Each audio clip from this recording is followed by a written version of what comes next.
నమస్తే అండి. నేను డాక్టర్ ప్రసాదరాజు అంపాజ్వలం, కిమ్స్ హాస్పిటల్ భద్రాచలం. ఈరోజు మనము రుమటాయిడ్ ఆర్థరైటిస్ ఆర్ కీళ్ళవాతం సమస్య గురించి డిస్కస్ చేద్దామండి. రుమటాయిడ్ ఆర్థరైటిస్ అనేది యంగ్ ఫీమేల్స్లో ఎక్కువగా కనిపిస్తూ ఉంటుంది. ఇది ఏమవుతుందంటే మన స్మాల్ జాయింట్స్ని ఎక్కువగా ఎఫెక్ట్ చేస్తుంది. లైక్ ఫింగర్స్లో ఉన్న జాయింట్స్ పొద్దున్న లేవగానే విసుగుపడడం, అంటే మార్నింగ్ స్టిఫ్నెస్ లాంటివి జరుగుతూ ఉంటాయి. రుమటాయిడ్ ఆర్థరైటిస్కి మెడికేషన్స్ అనేవి disease modifying anti rheumatic drugs అంటాం అనమాట. It's a combination of drugs.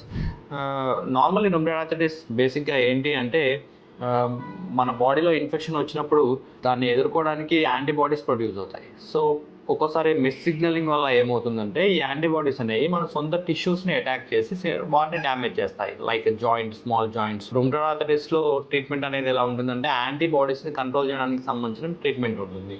అందువల్ల మనం ఒక combination of drugs like disease modifying anti rheumatic drugs అనేవి వాడుతూ ఉండాలి. Thank you.